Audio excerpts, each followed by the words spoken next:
প্রশাসনের আশ্বাসে রাজশাহীতে ২.৫ ঘণ্টা পর রেল স্টেশন থেকে স্থানীয়দের অবরোধ প্রত্যাহার, চলাচল স্বাভাবিক হলেও ট্রেন যাত্রায় বিলম্ব।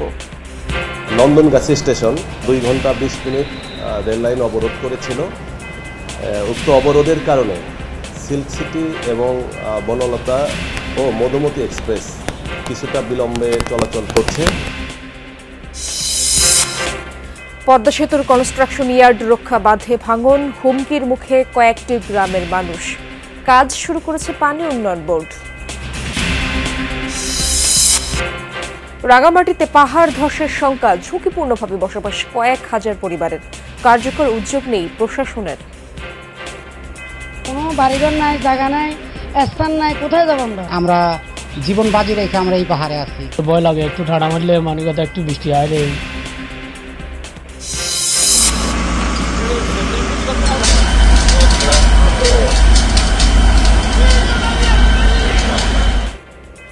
রাজধানী কিয়েভ সহ ইউক্রেনের কয়েকটি শহরে ভয়াবহ রুশ হামলা, নিহত ২, আহত অর্ধ শতাধিক।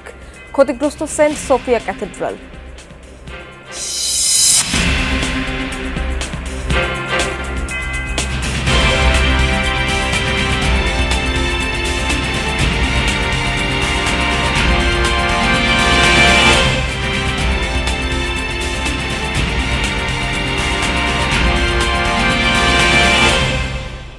আমন্ত্রণ যমুনা নিউজে আপনাদের সঙ্গে আছি আমি ইশরাত জাহান। এতক্ষণ শিরোনামগুলো দেখছিলেন। প্রশাসনের আশ্বাসে রাজশাহীর ৪ ঘাটে ২.৫ ঘণ্টা পর রেল স্টেশন থেকে অবরোধ তুলে নিয়েছে স্থানীয়রা। এরপর ট্রেন চলাচল স্বাভাবিক হতে থাকে। সংস্কারের দাবিতে সকাল থেকে উপজেলার নন্দনগাছি রেল স্টেশনে বিক্ষোভ করে স্থানীয়রা। স্টেশনের ২ পাশে লাল নিশান দিয়ে ট্রেন চলাচল বন্ধ করে বিক্ষুব্ধরা। স্টেশন সংস্কার ও আন্তনগর ট্রেনের যাত্রাবিরতি সহ বিভিন্ন দাবি তোলা হয়। এতে সারা দেশের সাথে রাজশাহীর ট্রেন যোগাযোগ বন্ধ হয়ে যায়। দুপাশে আটকা পড়ে সাগরদাড়ি এক্সপ্রেস, ঢাকাগামী মধুমতি, বনলতা ও সিল্ক সিটি এক্সপ্রেস। চরম ভোগান্তিতে পড়েন ঈদের ছুটি শেষে ঢাকাসহ বিভিন্ন গন্তব্যে ফেরা যাত্রীরা। পরে প্রশাসনের আশ্বাসে অবরোধ স্থগিত করা হয়। তবে এ নিয়ে আন্দোলনকারীদের দুপক্ষের মধ্যে উত্তেজনা সৃষ্টি হয়। আগামী ১৬ জুন আন্দোলনকারীদের সাথে প্রশাসনের বৈঠক হওয়ার কথা রয়েছে। পবিত্র ঈদুল আজহার ছুটিতে প্রিয়জনের সঙ্গে ঈদের আনন্দ ভাগাভাগি শেষে রাজধানীতে ফিরতে শুরু করেছেন কর্মজীবী মানুষ। পাশাপাশি ছুটি থাকায় এখনও ঢাকা ছাড়ছেন অনেকে। সকালে কমলাপুর রেল স্টেশনে সকাল থেকে নিয়মিত বিরতিতে ছেড়ে যাচ্ছে ট্রেন। যাওয়া আসা দুই পথের যাত্রীদেরই চাপ ছিল প্রায় সমান। সরকারি ছুটির হিসেবে বাকি রয়েছে আরও দিন ৩ এই সময়টা নিজেদের মতো করে কাটাতে ঢাকা ছাড়ছেন অনেকেই। অনেকে ঢাকায় ঈদ উদযাপন করতে এসেছিলেন, তারাও ফিরে যাচ্ছেন নিজের কর্মস্থলে। কমলাপুরের স্টেশন ম্যানেজার জানান, রাজশাহীতে রেলপথ অবরোধের কারণে ২টি ট্রেন ১ ঘণ্টা বিলম্বে যাত্রা করেছে। তবে কমলাপুর থেকে নির্ধারিত সময়ে ট্রেন ছেড়ে যেতে পারছে। তার দাবি, ট্রেন চলাচল এখন স্বাভাবিক। ঈদের সময় তো সবাই থাকে, এছাড়া তো পাওয়া যায় না সবাইকে একসাথে। তো এই ছুটিটা এখনো যেহেতু আছে, এখনো যেহেতু মানে ট্রেন টিকিট পাইছি, আমরা এই সুযোগে চলে যাচ্ছি আর কি। ছুটি শেষ, এখন ওর ভার্সিটি লাস্ট ইয়ার পরীক্ষা আছে ১৬ তারিখ থেকে, ওকে আবার দিয়ে আমি আবার বাসায় চলে আসবো। ঈদের সময়টা প্রচুর ভিড় হয়, তখন টিকিট পাওয়া অনেক কঠিন, সে কারণে পরে যাওয়ার সিদ্ধান্ত নিচ্ছি।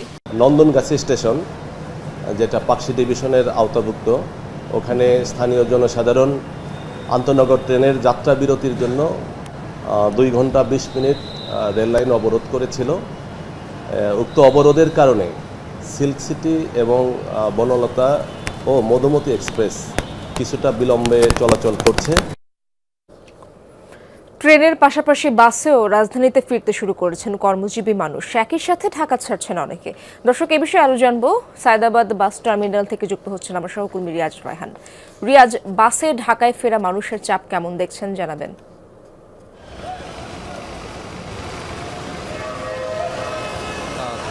চাপ আমরা ফেরাটা খুব একটা দেখিনি, এবং মানুষ যেভাবে যাচ্ছে, আমি যেখানে আছি সায়দাবাদ বাস টার্মিনাল, এখানে যতগুলো বিশেষ করে দক্ষিণ পূর্বাঞ্চলে যে সড়কগুলো রয়েছে সেই সড়ক ধরে বিভিন্ন যে বেশ কয়েকটি জেলা রয়েছে, 10 থেকে 11টি জেলা রয়েছে, সেই জেলার মানুষ যাতায়াত করে। তবে স্বাভাবিক সময়ে আসলে এর চেয়ে বেশি মানুষ থাকে। আমরা যেহেতু এই পথের আমি একজন যাত্রী, সেই হিসাবে বলতে পারি নিজের অভিজ্ঞতা থেকে এই যে সায়দাবাদ টার্মিনাল সেখানে স্বাভাবিক যে সময় সেই সময়ে অনেক বেশি মানুষ থাকে। তবে এখন যে মানুষগুলো মূলত যাচ্ছে সেই মানুষগুলো হচ্ছে যারা ঈদের বাড়ি যেতে পারেনি বা ঈদের আগে যারা প্রিয়জনের সঙ্গে ঈদ করতে নিজের গন্তব্যে যেতে পারেনি, তারাই মূলত এখন যাচ্ছেন। এবং তার মধ্যে বেশিরভাগই আমরা দেখেছি যে নিম্নবিত্তের যারা মানুষ রয়েছেন ঢাকায় কর্মসংস্থানের জন্য এসেছেন এবং তারা মূলত সে তাদের কাজকর্ম শেষ করে তারা এখন নিজেদের বাড়ির উদ্দেশ্যে তারা যাচ্ছেন, এখানে এসছেন। আমরা কয়েকজনের সাথে কথাও বলেছিলাম, তারা যেটা বলছেন তারা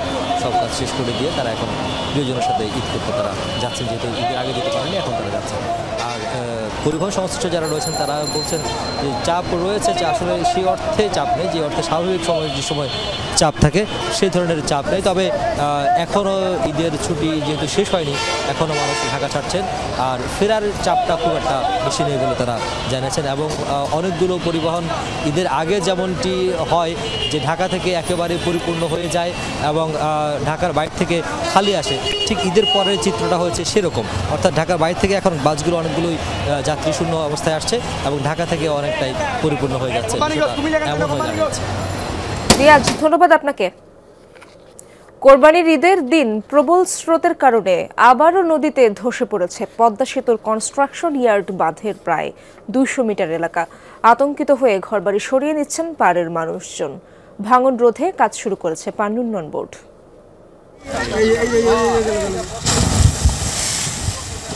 নদীর পানির স্রোতে ভেঙে তলিয়ে গেছে বাঁধের কিছু অংশ। ভাঙন অব্যাহত থাকলে দ্রুতই নদীগর্ভে যেতে পারে মানুষের বসতবাড়ি ও দোকানপাট সহ নানা স্থাপনা। ঈদের দিন থেকেই পদ্মা সেতুর কনস্ট্রাকশন ইয়ার্ড রক্ষাবাদে দেখা দেয় ভাঙনের হুমকিতে পড়েছে শরীয়তপুরের জাজিরার নাওডোবা পালারচর সড়ক ও মোহরালী মাতবরকান্দি, আলমখার কান্দি সহ কয়েকটি গ্রামের অন্তত 5 শতাধিক বাড়িঘর। এছাড়া হুমকিতে রয়েছে মঙ্গলমাঝির ঘাট বাজারের 2 শতাধিক দোকানপাট ও শিক্ষা প্রতিষ্ঠান। ঈদ যে কি এভাবে কিভাবে গেছে ঈদটা আমরা বলতেই পারি না। আমরা শুধু নদীর পাশে এসে বসে থাকি। আর আমাদের যে অন্যখানে জায়গার মতো কোথাও আর কোনো জায়গা নেই, এটাই ছিল বাপ মার অবলম্বন। বর্ষার মৌসুমে পানি স্বাভাবিক পানি আসার কারণে এই বেড়িবাঁধ ধসে পড়ে গেছে। আগামী এদিন কয়েকদিন পরে যে বর্ষার মৌসুম স্রোত যে বেড়ে যাবে, তখন এই জায়গা আর টিকিয়ে রাখা কোনো মতেই সম্ভব না। গত বছরের নভেম্বরে নাওডোবা এলাকায় 100 মিটার বাঁধ ধসে যায়, যার সংস্কারে পানি উন্নয়ন বোর্ড ব্যয় করে 2,87,00,000 টাকা। সেই সংস্কার করা এলাকার কিছু অংশ সহ 2টি স্থানে প্রায় 200 মিটার পদ্মা নদীতে ধসে পড়েছে। এসব এলাকার আশপাশেও দেখা দিয়েছে ফাটল। ভাঙন ঠেকাতে স্থায়ী বাঁধের দাবি স্থানীয়দের।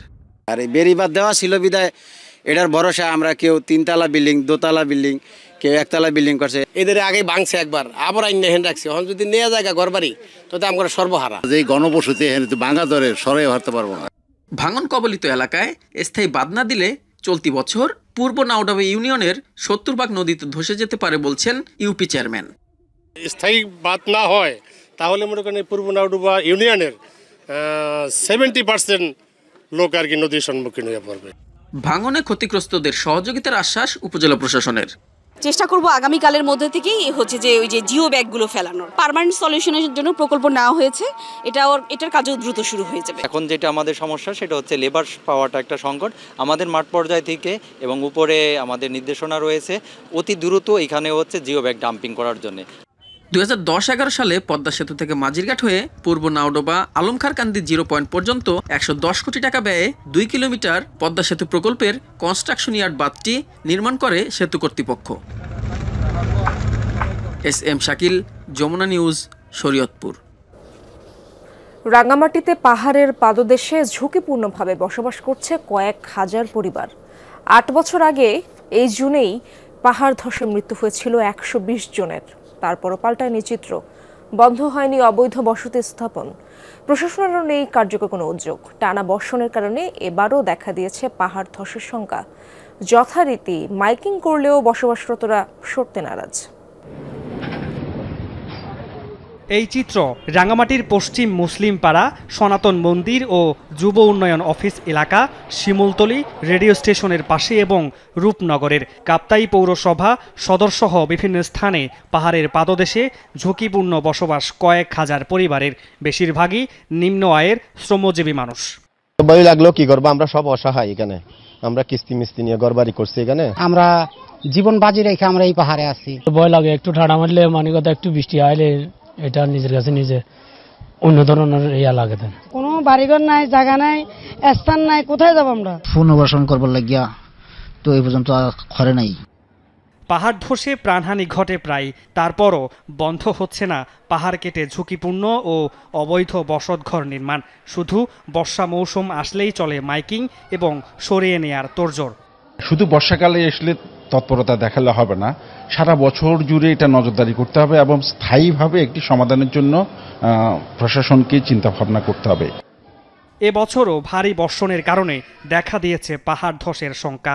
ক্ষয়ক্ষতি এড়াতে ব্যবস্থা গ্রহণের কথা বলছে জেলা প্রশাসন।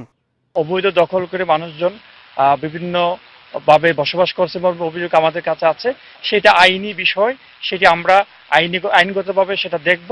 তবে এই মুহূর্তে আমাদের প্রায়োরিটি হচ্ছে মানুষের জীবন বাঁচানো।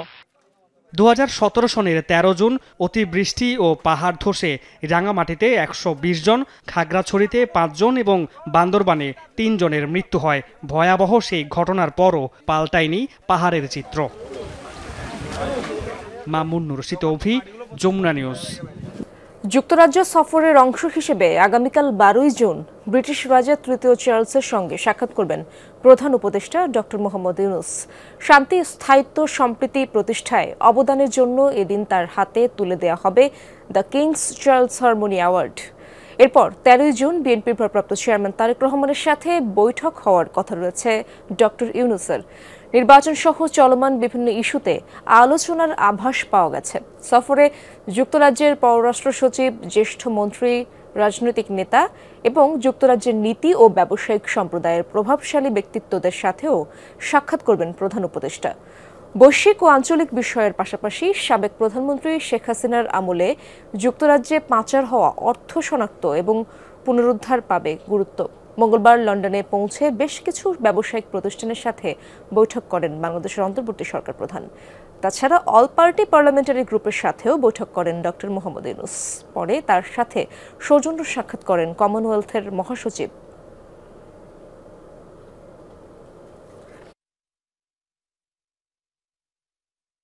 অল পার্টি পার্লামেন্টারি গ্রুপ এসেছিলেন প্রফেসর ইউনূসের সাথে দেখা করতে।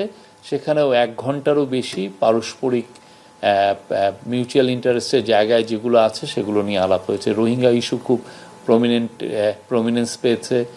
এই সাথে বাংলাদেশের পলিটিক্যাল ইস্যুগুলো এসছে, বিশেষ করে ডেমোক্রেটিক ট্রানজিশনে আমরা এই রিফর্ম কমিশনগুলো কি করা হচ্ছে এবং রিফর্ম কমিশনের বাইরে অন্যান্য এখন কি মানে কবে জুলাই চার্টার হবে সেগুলো নিয়ে আলাপ হয়েছে।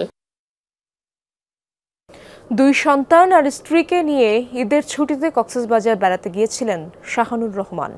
কিন্তু উৎসবের আনন্দ বিষাদ আর হাহাকারের রূপ নেয়। সমুদ্রে ডুবতে যাওয়া পুত্র সিফাতকে বাঁচাতে গিয়ে মৃত্যু হয় শাহানুরের।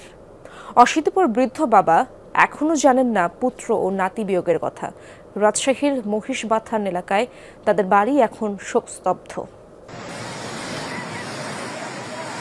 সবে কলেজের গণ্ডি পেরোনো সিফাত কক্সবাজারের কলাতলি সৈকতে নেমেছিলেন সাগরের জলে ভিজতে। হঠাৎ আসা এক ঢেউয়ে তাল হারিয়ে তলিয়ে যান তিনি। সঙ্গে ছিলেন বাবা শাহানুর। কাল বিলম্ব না করে তিনিও ঝাঁপ দেন ছেলেকে বাঁচাতে, কিন্তু শেষ পর্যন্ত দুজনের কেউই আর বেঁচে ফিরতে পারেননি। রাজশাহী মহানগরীর মহিষবাথান এলাকায় শাহানুরদের বাড়ি এখন শোকস্তব্ধ। অশীতিপর বৃদ্ধ বাবাকে এখনো জানানো হয়নি তার ছেলে আর নাতির মৃত্যু সংবাদ।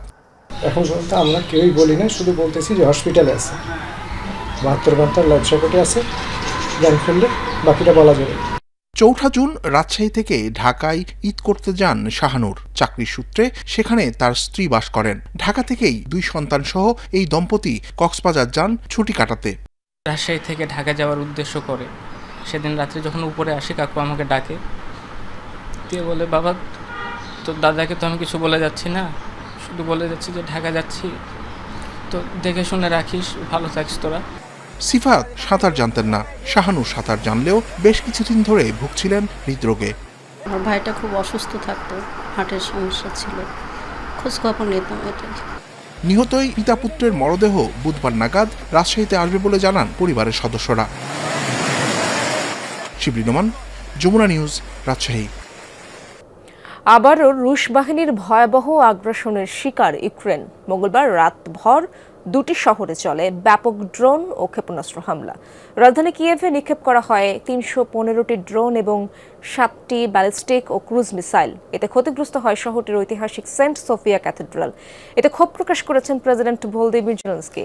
ইউনেস্কো ঘোষিত বিশ্ব ঐতিহ্যের তালিকায় থাকা স্থাপনাটি আগ্রাসনের শিকার হওয়ায় গভীর উদ্বেগ প্রকাশ করেছে জাতিসংঘ। দ্বিতীয় বৃহত্তম শহর খার্কিভেও চলে ড্রোন হামলা।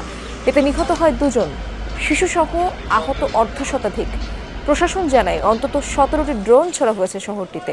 এতে আগুন ধরে যায় একটি 5তলা অ্যাপার্টমেন্ট ভবনের 15টি ইউনিটে। এদিকে অন্যদিকে 24 ঘন্টায় 174টি ফ্রন্টলাইনে লড়াই হয়েছে বলে নিশ্চিত করে ইউক্রেন। ত্রাণ নিতে যাওয়া ক্ষুধার্তর গাজাবাসীর ওপর ইসরায়েলি হামলা চলছেই। উপত্যকার নানা স্থানে অব্যাহত আইডিএফের অভিযান। মঙ্গলবার ভোর থেকে প্রাণ হারিয়েছেন কমপক্ষে 70 ফিলিস্তিনি। মঙ্গলবার গাজার নেতজারিম করিডোরের কাছে খাবার বিতরণ করে গাজা হিউম্যানিটেরিয়ান ফাউন্ডেশন। সে সময় ত্রাণ সংগ্রহে যাওয়া ফিলিস্তিনিদের ওপর হামলা চালায় আইডিএফ।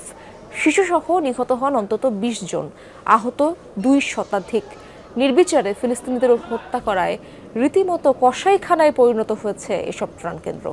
গেল 27 মে থেকে ত্রাণ সংগ্রহের সময় প্রাণ হারিয়েছেন 1.5 শতাধিক ফিলিস্তিনি।